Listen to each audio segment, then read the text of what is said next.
Welcome everybody to this week's Lumix live session. We are really excited about today's stream. We've got photographer Luke Rasmussen here to talk about some live composite images and the whole kind of process of photographing at night. I'm all tongue-tied this morning.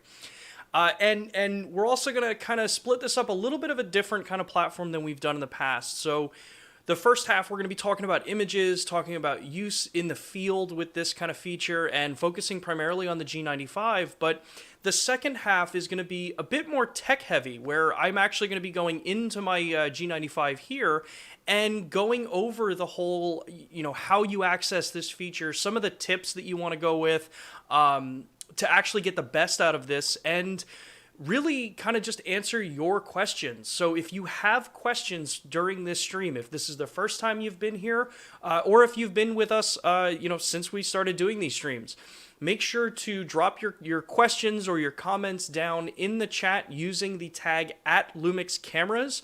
This way it pops up on my dashboard on this end and I can actually see them. As always, we have Jack Salamanchuk monitoring the chat as well, so if I can't get to your question live on air, we do have someone monitoring so that we can, maybe get you an answer there. As a heads up for those that may be joining the stream about the information that we've put out about our announcement on the Lumix S5 that's coming down the line, we don't have information on this stream about that. Make sure to join us next week, Thursday, the 3rd at 2 p.m. Eastern time for that stream. We already have the link up, and I'll make sure to put a card somewhere in here on the playback of this video. But with that, again, actually, I always seem to forget this one. If you guys are new to this and you like this kind of content, you like these, kind of chats that we have, make sure to like and subscribe to the Lumix Cameras channel. It helps us out tremendously in being able to provide this as a platform for you guys to be able to communicate with us. Representatives from Panasonic, photographers, videographers, pretty much anyone in this industry that can get you guys answers. So with that, let's actually jump over here and let's bring Luke in here. Hey Luke, how you doing? I'm doing well. How about yourself, Sean? Can't complain. It's another hot, humid day down here in Austin, Texas. How is it up by you? Oh, it's a bit smoky here in Colorado, actually. So, yeah. But at least it's not hot. Yeah, definitely. So let's kind of jump right into this here. So for those who may not follow you online, or know you or seen your images, could you give us some background as to who you are and maybe what got you into photography and that kind of stuff? Yeah, for sure. Like you said, my name's Luke Rasmussen. 28. I've been a climber actually since I was 11, so almost 2 decades now. And you'll see more when you see my images how that relates to the photography. I got into photography probably a little bit in high school. It was actually my girlfriend at the time was taking a photography class, and I was willing to help out. And actually, the topic of our conversation today, long exposure photography, is really what got me interested in photography. I was never super into any other types of photography, but when she was working on this long exposure thing, that is what kind of got me hooked. And I was pretty stoked to help out with that and just run ideas with her, and we tried all sorts of cool long exposure stuff. And so that's where my background in photography mostly comes from, is an interest in long exposure. Very cool, very cool. So I obviously with long exposure and the climbing and stuff that you do, there's a lot of overlap there that I think really kind of shines for this particular type of platform, the Micro Four Thirds platform. We were talking before the stream about size and weight and equipment and stuff like that, and could you go into a little bit background on, if you're going for a climb or a hike or anything like that, what typically goes through your head on camera equipment? Like if you're planning to go out and actually capture it? Yeah, well, to be honest, I'm very lazy. I really don't like hiking. I don't like cardio work. It's not my thing at all. So it's like pulling teeth to try and get me to have a heavy backpack. I've always said that I don't buy big backpacks because they just get full and heavy. And so what has been super awesome for me with this camera has been really it's lightweight. It's super easy for me to like. I've already got enough climbing stuff with me. Ropes, quick draws, climbing shoes. I've got all that stuff, water for the night. And so being able to just stuff this micro four thirds camera into the top of my pack right at the end. And you'll see also with some of my lights that I use in my long exposure light painting stuff, like that stuff certainly adds up. It feels light when you're holding it one piece at a time. But like they say, ounces make pounds. And so it's nice to be able to have some of that lighter equipment with me for sure. Yeah. Now, with a lot of the stuff, and we'll get to the sample images a little bit later. But you're typically going into from what I can see, like with the images that you've sent over, they're typically not your casual climbing excursion. So someone necessarily just walking off the street saying, "Hey, I want to climb that." This is a different kind of climbing, right? Yeah, they're all related. I don't want to sound too elitist and like be like, but yeah, you're right. I mean, like I said, I've been climbing for a long time, and so being able to bring that skill and kind of that passion that I have for climbing and trying to bring it into my photography was super important for me, and it definitely helps with what I'm trying to accomplish out there. Yeah, some of them are more difficult climbs, but it's really about just kind of being comfortable out there with climbing, and especially because obviously with long exposure light painting stuff, it's generally done at night. Sometimes it's 1, 2 o'clock in the morning. I'm still out there climbing, and so yeah, that takes a certain level of comfort with the sport for sure to be out there at that time. Yeah, and as someone who loves long exposure photography and isn't a climber, I'm probably about as opposite as you can get on climbing. I'm pretty good on the ground. Maybe up in the air in a plane or a helicopter. I love going up in helicopters and doing stuff, but there's just something so cool about finding that perfect foreground, when you're out somewhere where maybe not a lot of people actually go to, and you can really make that image your own, that, really, honestly, no one else is going to be able to go out there and create the same image that you've done.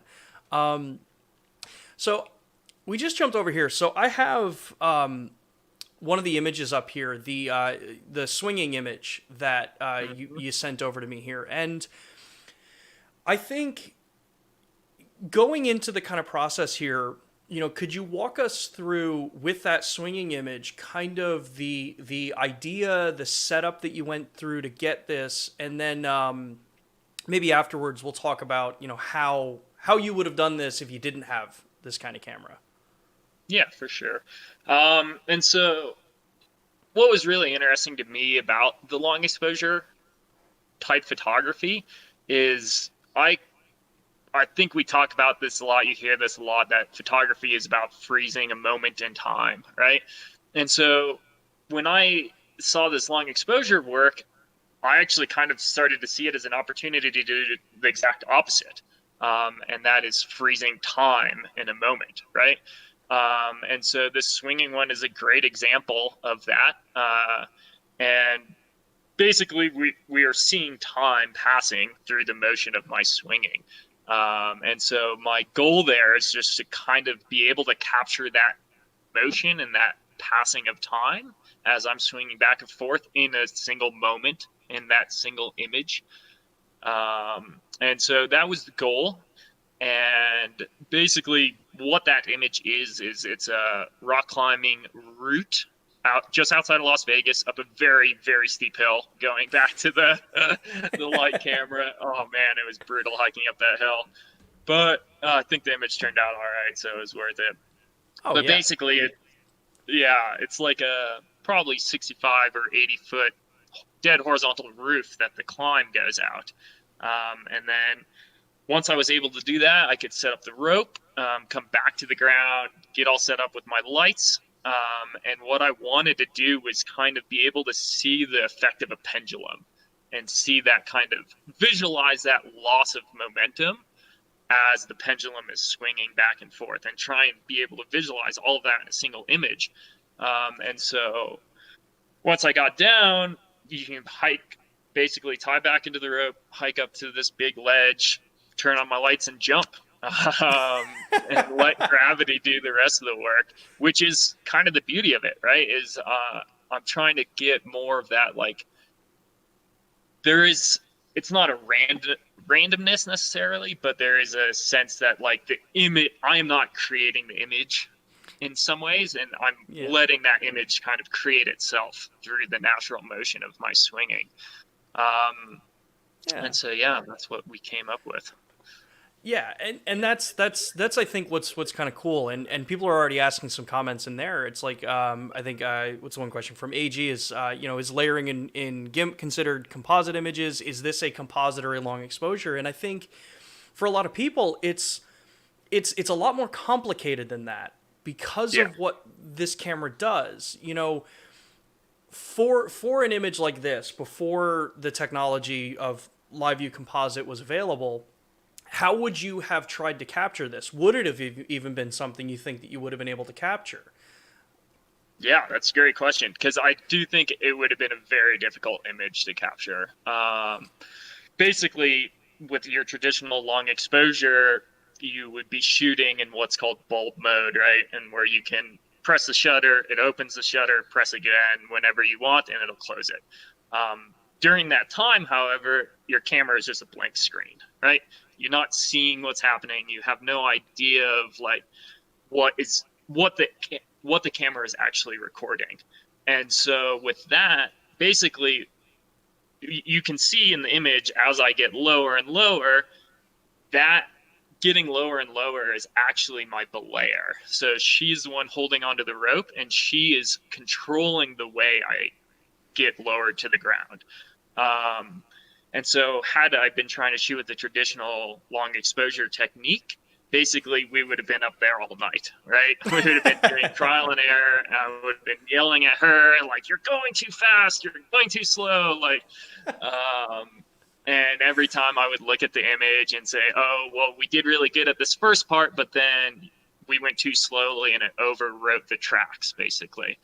And so what was super awesome about having that live composite feature with this camera is that I hooked up my phone to the camera, and so she was able to be sitting at the base of the route on belay, paying attention to me, and pull up the image as it was being created.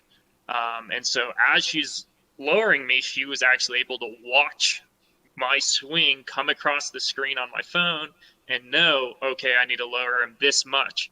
And if I lower him that much, then that swing will come back across. And that was something, it took us a couple tries, but it would have taken way more tries had we been trying to do it with traditional long exposure techniques. That's for sure. Yeah. And that's always kind of the cool thing is when technology comes around that starts to really, aid in the creative vision that you may have for these kinds of ideas, it's always like kind of dumbfounding at first, because it's like, okay, how is this doing this? How is this different than if I were to just take a whole bunch of these images and put them in my computer and layer it? And I want to address one of the questions that came up in the comment here. And actually, I'll address two of them. For those that were asking, these images were all taken on the G95. So the Micro Four Thirds camera that I have sitting here right next to me. And the second half of this session, we're actually going to be diving into this camera and into the menus to show you how this system works and how you access it. But for those that have never looked or tried this kind of photography, either light painting or long exposure composite imagery, the way we used to have to do this is, as Luke was mentioning, you take a bunch of long exposure images, which a lot can be trial and error because you're not able to see adjustments that you make until after you take the image. and then you put them into something like Photoshop or any kind of layer editing type software, and you merge them. You blend, for the brightest part of the image. You play around with the different setups. You take images in and out to kind of layer it the way you want, and it builds an image like this for you. It's similar to what, if anyone's doing astrophotography, which we have some examples of that after this that I shot over the last couple of nights. It's the same kind of concept for those images where you see the stars are a total circle in the sky. Those are very rarely ever a single exposure. Mainly because usually technology won't let the camera run long enough to do that in one single image. But also because, there are times where it's like, okay, hey, I want to spot out all of these, planes flying through the image and stuff like that. Live View Composite lets you watch the image actually come to life on the back of the camera while you're doing these things, so you can make those adjustments. And I think your comment, Luke, about being able to do this and actually for the belayer to actually say, okay, the swing is now up at the apex. Okay, now I lower, and then you get to that next stage and you watch it come down. That's stuff that just would have. Honestly, would have probably put a lot of people out of like, yeah, no, I'm not going to mess with that type of shooting. Yeah. Now with this setup, the whole kind of idea here with monitoring it on the app, could you walk us through a little bit of what you found advantageous there? Were there challenges in this kind of shooting for you? Yeah, the first challenge was getting to the top of the rock climb. But yeah, being able to monitor it through my phone is, hugely advantageous. Usually I'm trying to, like you said, showcase these landscapes that you find yourself in while climbing. Many of them are super beautiful. And so the camera set up on a tripod, sometimes it's 5 feet away, sometimes it's 500 feet away. And so it's like being able to just control that directly through my cell phone is huge. It makes an enormous difference. I can change settings. I can do all sorts of things through that, which was super awesome. Yeah. Yeah. So let's jump over to the next image here. So I'm going to let the photos that we have are all on a slideshow here. So the next image you have here, which I believe was Chameleon Rock. Yep. This is kind of like another idea of that. So could you give us some of the setup idea and then the execution ideas for this image? Yeah, for sure. So with this image, once again, just trying to capture that time, trying to capture that motion in a single moment, in a single image, with my passion of rock climbing. It just made a lot of sense to me that, like, here's one thing that I really love, rock climbing, and here's another thing that I'm growing to love, photography and long exposure photography. So I wanted to try and combine those things. And the result of that is this image. Basically, I was using the same light setup as the previous image. It's pretty simple, straightforward. I just have a strip of LEDs, a long strip of LEDs that I've tied to my body, and basically it runs up my back, down my arms, E-tape. It's like very low tech, but it works, right? And so the goal with this image is to try and capture what it means to like flow up a climb, right? And so like I think a lot of climbers and a lot of people in general can speak to that experience of like being in like a flowing state and like really enjoying that motion, right? And like it's so hard to describe that motion. It's so hard to visualize that motion because like we're only ever seeing it in a single image. And so what I wanted to do was to use these lights and to use long exposure photography to capture the way I climb, right? And so how it works is, once again, I'm hooked up with my lights, have my phone hooked up to the camera. I shoot what I did for this image, and once again, playing into that live composite and where it's super beneficial is that I was able to have my lights at the base of the root. It was a full moon, glorious night out in Moab. Very hot, unfortunately, even at midnight when we were shooting. But yeah, I wanted, basically for the image, I knew what I wanted. I wanted this pillar of rock to be silhouetted against the sky. I wanted the moon to be silhouetting that other pillar of rock. And so what I was able to do is I was able to turn on the lights, take a few test shots with various settings, right?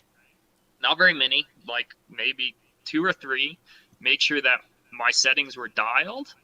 And then you'll explain this later, I'm sure, but going into the menu, right, and being able to select, hey, I want this exact setting that I already know is the proper exposure for what my vision is, and I want the camera to take a photo with these exact same settings and just build on that photo, right?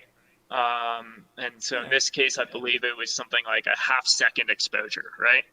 I didn't know how long it would take me to do the climb, right? And so knowing, like, can I guess, well, it's going to take me 2 minutes, it's going to take me 10 minutes, and trying to guess what other settings I need to use for that is always a trial and error thing. But in this case, I had it set up for my half-second exposure. Once again, I had my belayer, worked the camera through my phone, told her to start. She presses the start button. I start climbing as fast as I possibly can. I'm sweating through my sweatshirt with all my lights. And yeah, just trying to move quickly, trying to move efficiently to get that flowing state that I'm trying to capture. In this case, it was about like a minute and 10 seconds, a minute and 12 seconds, something like that, to get to the top of the like 60-foot pinnacle. When I get to the top, I yell down, stop. She's able to stop, and it came out great. That was our first try for the night. Image that we're looking at there.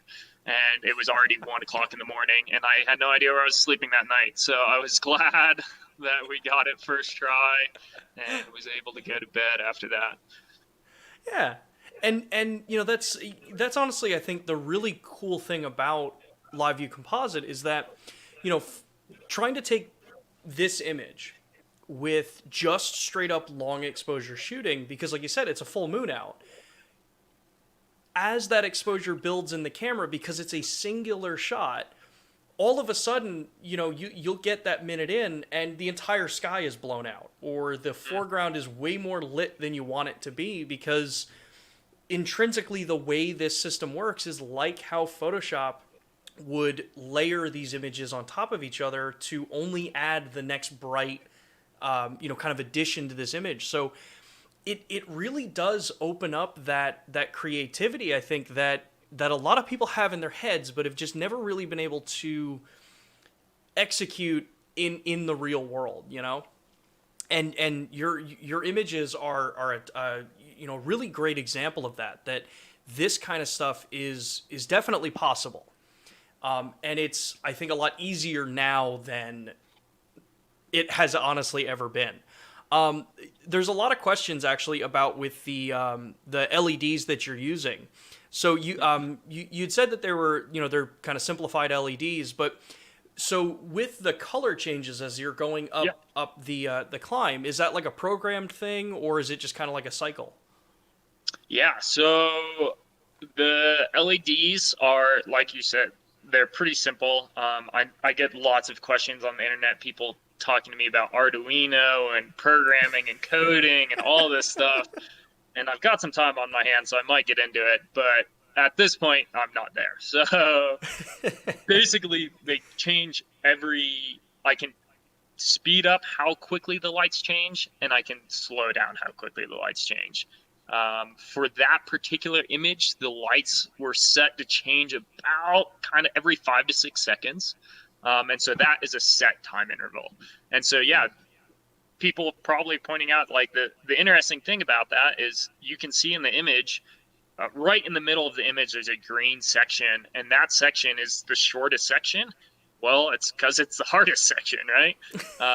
And so it's cool that you can kind of pick out those things from the image. And yeah, I find that really interesting. And so, yeah, it is basically in the 5 seconds that was green, I didn't move very far.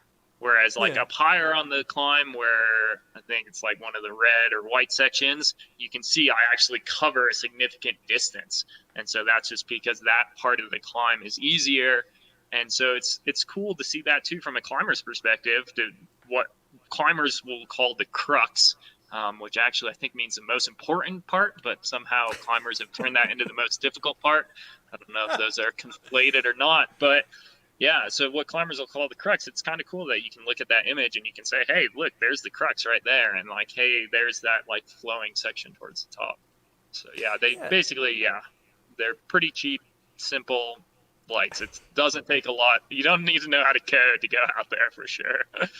Nice, nice. That actually brings up I think a pretty cool point of like, there's some cool applications for this kind of stuff to be able to map out that particular kind of factor in this, that you can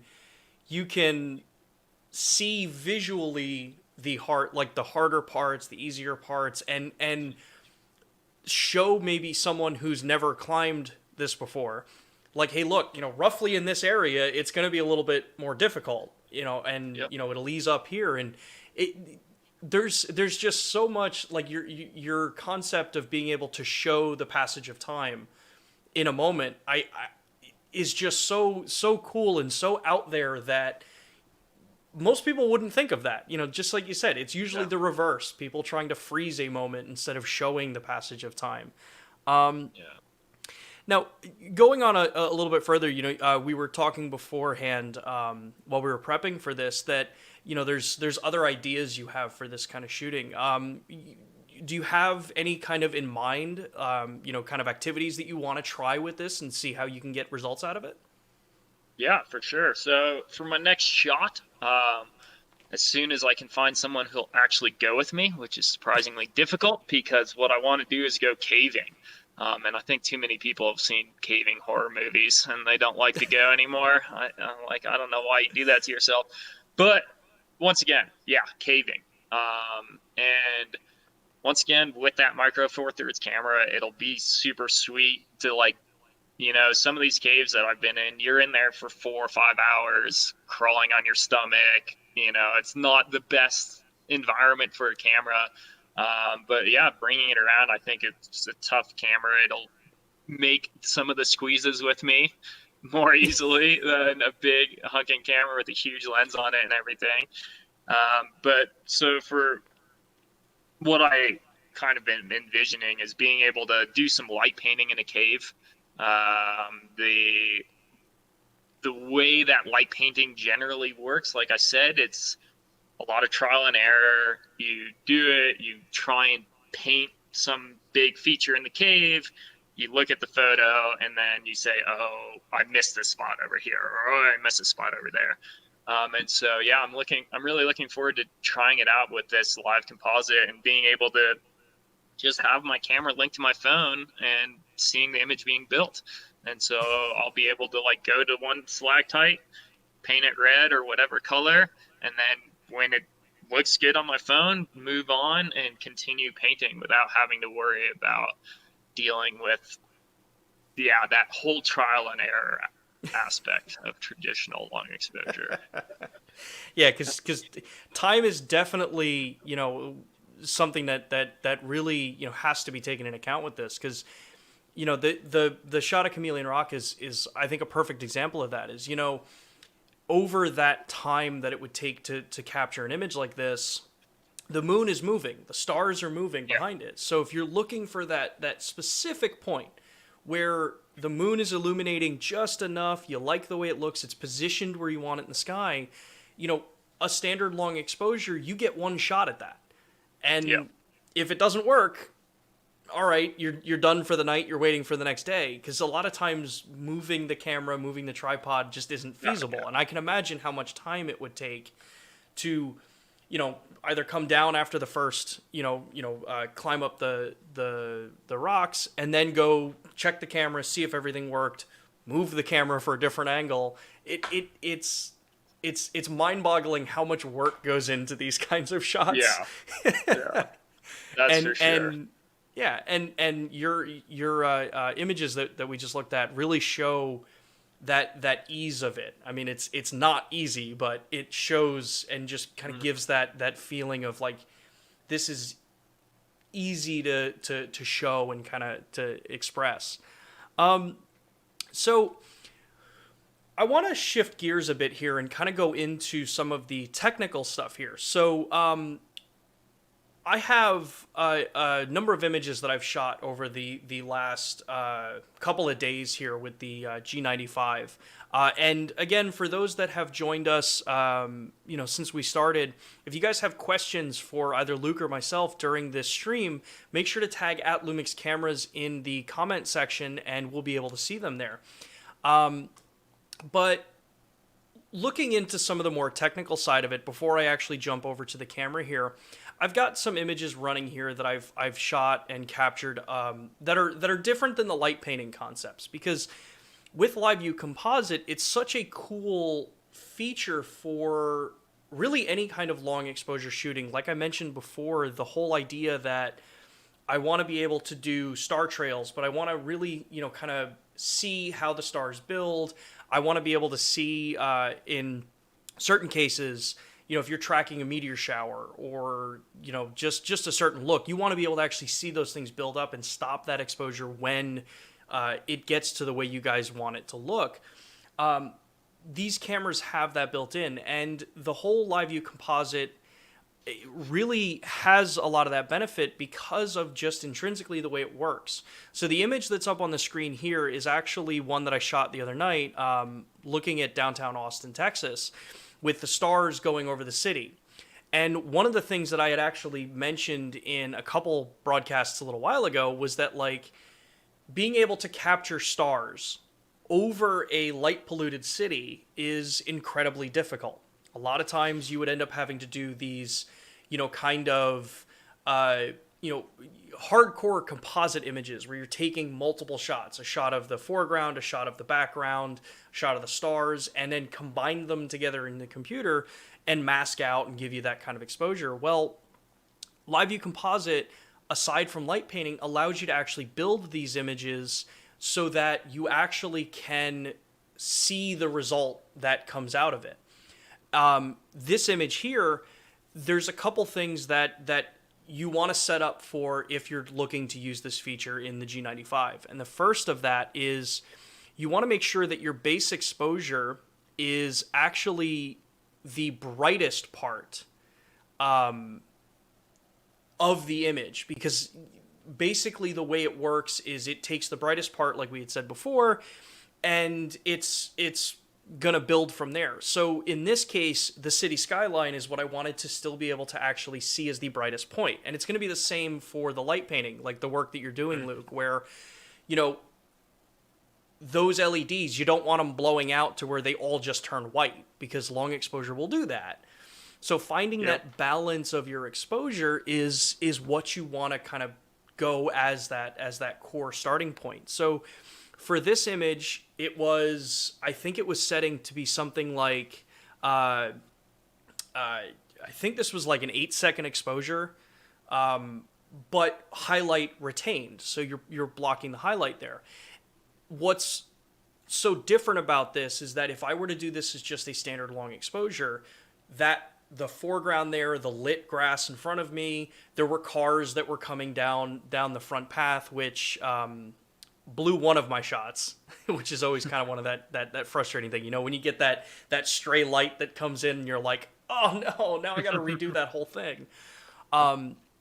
But yeah, these images here, you get to watch it build. So I can physically on the back of the camera here watch those stars build into the sky. I can watch the curvature of them, so you get that kind of effect where they're curving around, or the Earth is spinning, so everything's kind of curving.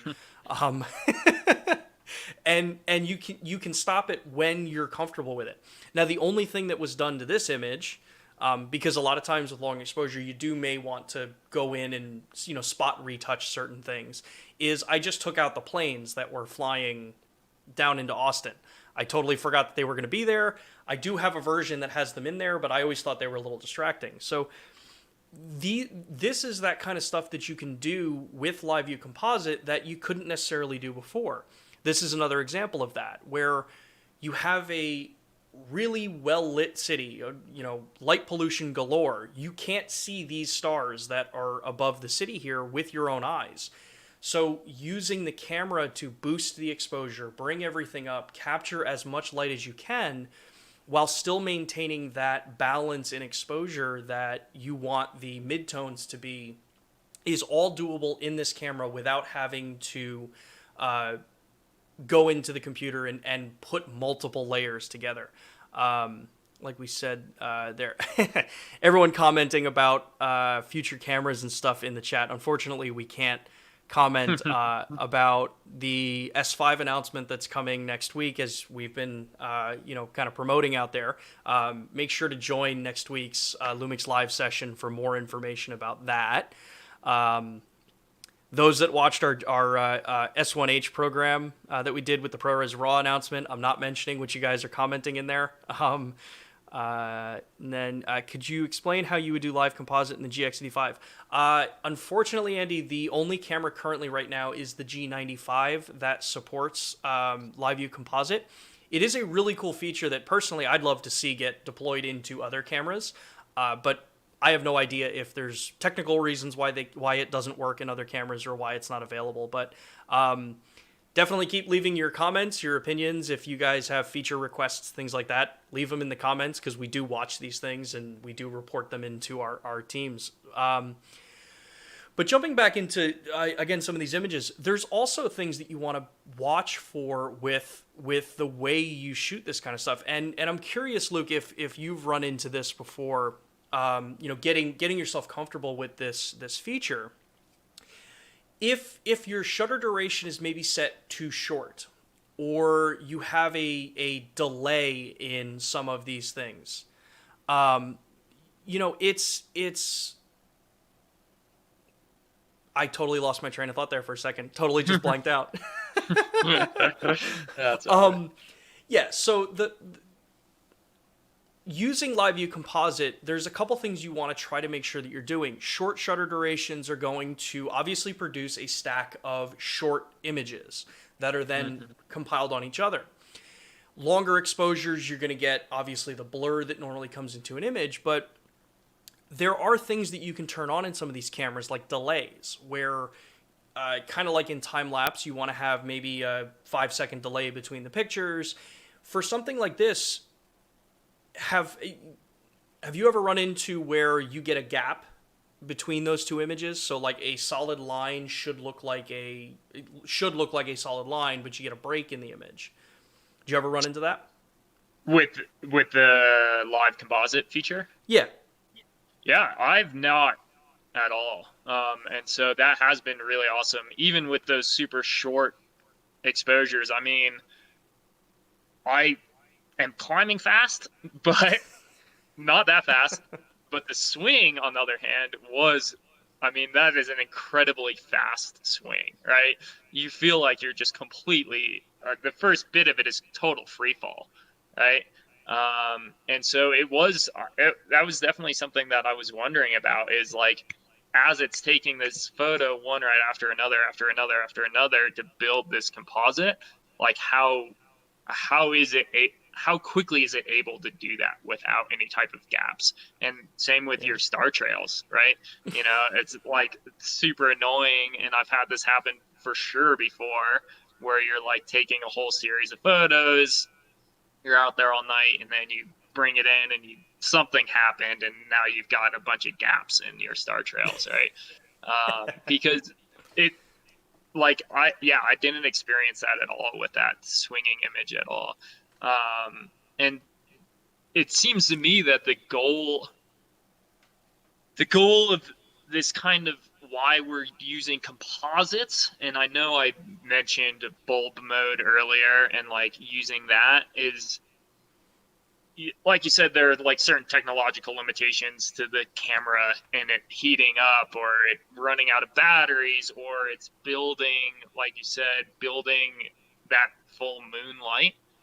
And so it is super awesome to be able to see these composites work so well in that regard that, you know, it is that image that I would imagine that I could get from just using bulb mode and having it be a single image and a single exposure, but without having to deal with those technical limitations of trying to come up with a single exposure and dealing with all of everything that comes along with that single exposure, long exposure photography. And so, yeah, that kind of seems to be the interplay between this idea of what is a composite, why are we using composites, how does that relate to long exposure, and all of that stuff. It seems that composite, like you were saying, is a way to get around some of the technical problems with doing long exposure. And that is daunting for people. I mean, I know it's daunting for me. Like I said, I'm not a huge tech guy. I'm not like Lightroom and Photoshop kind of scare me. And so like every time I do anything in Photoshop, I'm on, I've got a Google tab open at the same time. I can't remember like how to do anything. And so with technology like this, it was super awesome for me to be able to kind of just skip that step and be able to just trust it and trust that the camera is going to work, and trust that it is going to build that and not have that kind of issue that you're talking about with any type of gaps. And that's always the core of what a lot of the technology that we put in these cameras really kind of comes from. It's that if a feature is going to be put into a camera, it has to work. It has to work as advertised. It needs to actually add benefit to the photographer or videographer. It can't be something that's kind of halfway there and it'll work, but only under these restrictions. Something like this, it's really that process that we've done for a long time. Like the image I have up on the screen now, which is closer shot of downtown Austin under one of the bridges here, was that combination of light painting, the cityscape there, the reflections in the water, but then also having the stars coming out over the city. Again, all of those things that if I were to do this with a standard camera, I'd honestly end up sitting there pulling my hair out because I'd have to retouch and mask out all these different little things with it. But being able to sit under the bridge with the camera set up, set my base exposure for the skyline so that the city lights aren't blowing out, and then just with a low-powered flashlight, just painting under the bridge, painting the trees next to me so that they have that kind of vibrance to it. It makes it so much more enjoyable, I think, to do this stuff, especially if it's not your like kind of forte, like your core that you do these kinds of, shooting. Let's see. Question from Cliff. G95 and GH5 are the same sensor. They're not the same sensors. The G95 does use a 20 megapixel sensor. It's very similar to the one that's in the G9. Some different secret sauce in there of just the way the cameras operate because of form factor, different types of stabilization units between them. So there's some differences there, but it is a 20 megapixel micro four thirds sensor without a low pass filter. So you're going to get those super crisp, sharp images. Question from Jeremy: are the composites raw images? Yes, that is one of the coolest parts, I think, about this too. Yeah.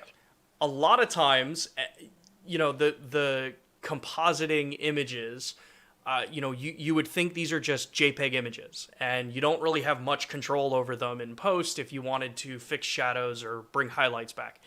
The G95 captures them in RAW. You can do RAW and JPEG, so you get that full control of your files after you shoot these. It's really is as game-changing as it kind of sounds for this style of photography. That's if this is your kind of photography. But what I want to do now, since we've got about 15 minutes-ish left on the session for today, is I'm going to actually jump over to my camera here, and we're going to actually look at the back of my G95 here. So this should come up.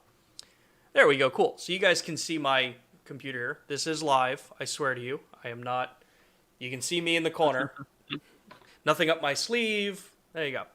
So what's cool about this, and I have the user interface on with the camera here. So the way this system works in the G95 is you have to be in the manual exposure mode. So right now I have my camera set up in aperture priority. But you see I have all of my exposure information here. I'm shooting, actually I have the camera set in 16:9 for stills because I was wanting to shoot in that aspect ratio, which is that other benefit about shooting raw. I can tell the camera to capture it in 16:9, but then when I bring it into Lightroom, I still have that full 4:3 aspect ratio. So I can recrop it later and take full advantage of the resolution if I wanted to. But the way you get into this is when you're in the mode, if I push the menu button here, you'll see if I go up to my camera here, Live View Composite says, hey, this menu item can't be set. Well, that's kind of weird, right? So what you do is go into manual. So this is just the M, the actual photo manual mode. And what you'll see here is obviously you have control for shutter, aperture, ISO, all the different things that you would normally expect to change. But when you click the menu button now, that Live View Composite option is now available. So I will click into Live View Composite, and then this is where you get to select what shutter speed you want your images to be shot at. So you can go all the way from a 60-second exposure down to a half-second exposure. Now this is what every individual image is going to be captured at. So think of it, if you're used to thinking in time-lapse, think of this as the shutter duration, not the interval, not how long between images. This is what your actual exposure shutter speed is going to be. In this mode, there is no duration. So let's say here I want to do a half-second exposure. So I select half-second. Now what I'll do is half press the shutter button and you'll see, okay, nothing changed on the camera. What do I do from here? So the reason you have to be in manual is you're going to roll your shutter speed dial all the way down. You're going to first come to 60 seconds, then you go to bulb, and then now I go to LC. And what it tells you here is a little hard to read with the computer case behind it there, is what it will do is when you first click the shutter button, it's going to do a black frame. And what that black frame to do, why it takes that frame, is that it is measuring the image for noise. So it's looking for hot and stuck pixels, which all digital sensors will have when you're taking off any kind of internal noise reduction. Question from AG, does the G9 have this feature or is it just the G95? Unfortunately for now, it's only the G95. If you guys want to see this feature in other cameras, make sure to be commenting. I would personally love to see this feature in other cameras as well. The G95 is the camera that has it, so you do need to have that for right now. So where was I? Yeah, so any digital camera when you're doing this, the internal noise reduction is turned off for the images that you're going to be shooting. And that's to minimize processing time. If you've done long exposure work before and you use long exposure noise reduction, which I know some people are torn on whether or not you should have it or not have it on. I'm someone who believes that you should leave long exposure noise reduction on in modern digital cameras because all modern digital cameras have some issues with hot and stuck pixels. It's just fact. But what this camera will do is take that first reference image based on what all the individual images are going to be to calculate out what the noise is going to be. So when I take that first image, I think I have my settings right for this to actually be able to show you this image actually building. So now you get a little interface on the camera here. You'll see on the bottom right it says 1/2 second times 0. All you have to do at this point now is just click the shutter again, and now the image is building this image up. You'll see now I'm already at 15 images. I'm at an 8-second exposure. But what's cool about this is notice that the highlights are not getting any brighter, even though this image is going longer and longer and longer. But say, okay, this computer case is actually really dark. It's a black-faced computer case. It's got kind of this textured surface to it, but I want to actually see that. So what I'm going to do is I'm going to take my phone. This is like the total lowest budget end you can do for light painting using a cell phone for the light. But it gets the point across for this demonstration. So I turned the flashlight on here. You'll see it's lit. But what's cool now is I can slowly just kind of come through here and watch on the actual camera how it's going to start actually building that exposure up. So I can add highlight points to my images just by bringing the camera into, or the light onto that image there. And we'll do a little bit more here. So I'm bringing out that highlight there. I want to highlight my card reader a little bit. I think I may get a little bit too close to it there. But this is what's so cool about it, is I can be building my exposures. And I can do this live. Like I said, I am doing this live in front of all of you. Not messing around with, pre-rolled content, anything like that. And say, okay, this image looks good now. Now I'm done. I don't want to add any more light to it. I want to actually now save this image. But if you notice, the light's off. I'm not using the light anymore, and the image is still perfectly fine. All you have to do at this point now is just click the shutter button, and that image is processed. And it's saved out with that look that you had on it. So when I go back into playback and look at that image, I now have it set here, and you'll see the details there. I was focused into the screen there for the dust filter on the computer, but now you have that detail of the finish on the actual computer case there. Now, the last kind of cool thing about this that I wanted to mention is that using this feature, you have such a general platform to do so many different creative things with it.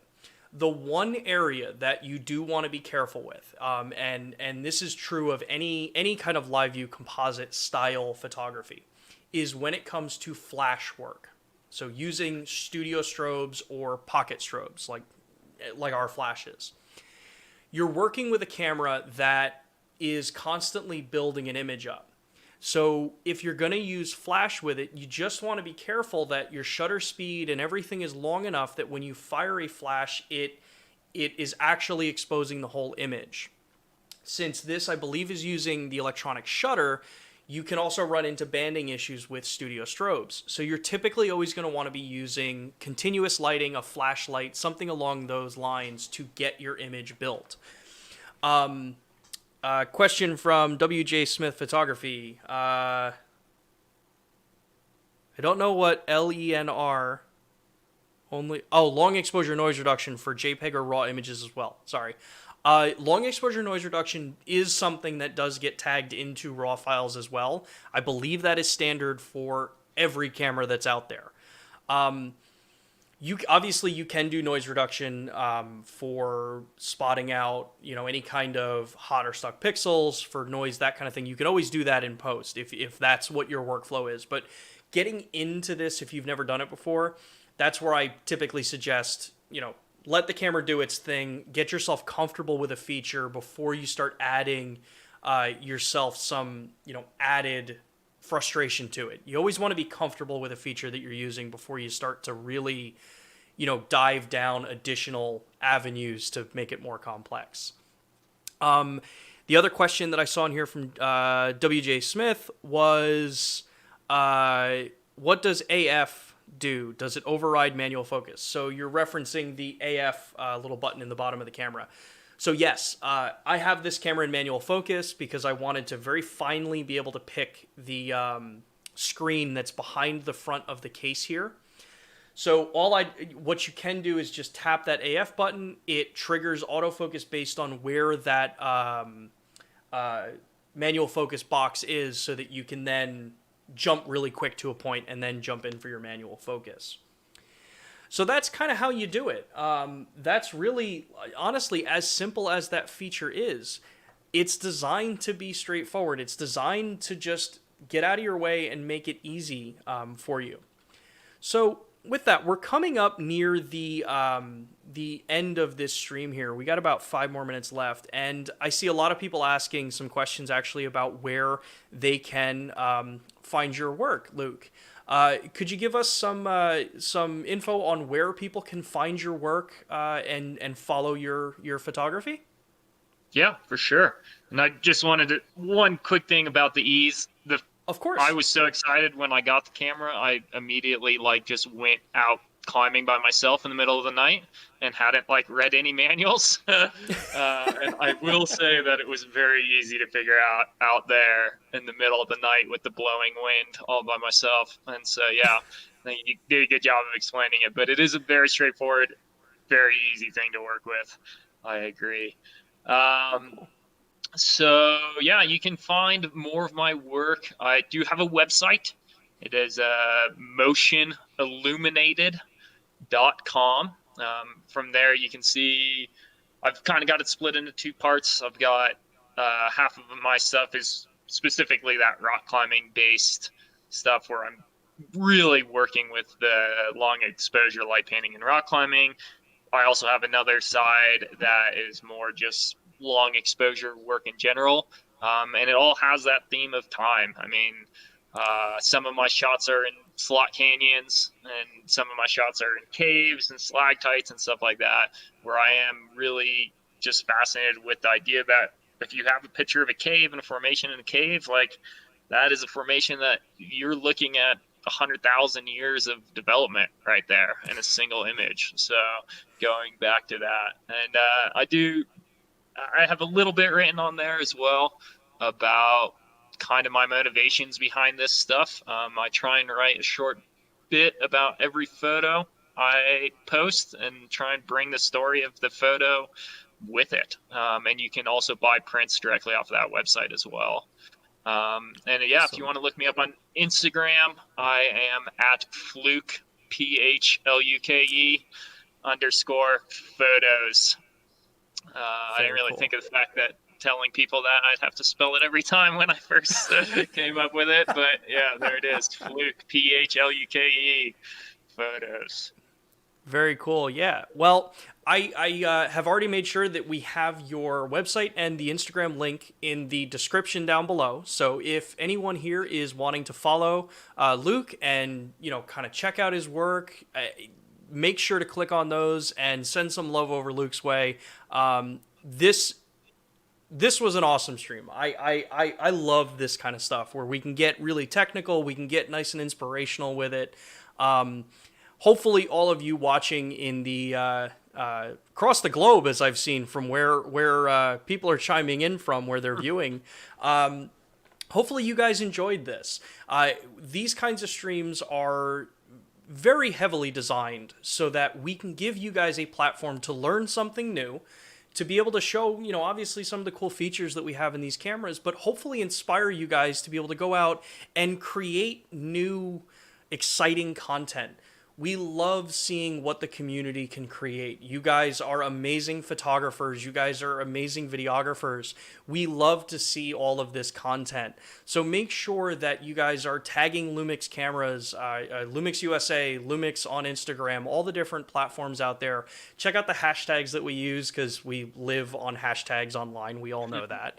But most importantly, make sure to give these videos a like and a subscribe. If you're someone who really wants to follow along with these, with the weekly events that we're doing, make sure to get the bell icon on. It gives you the notifications that, hey, we're going live.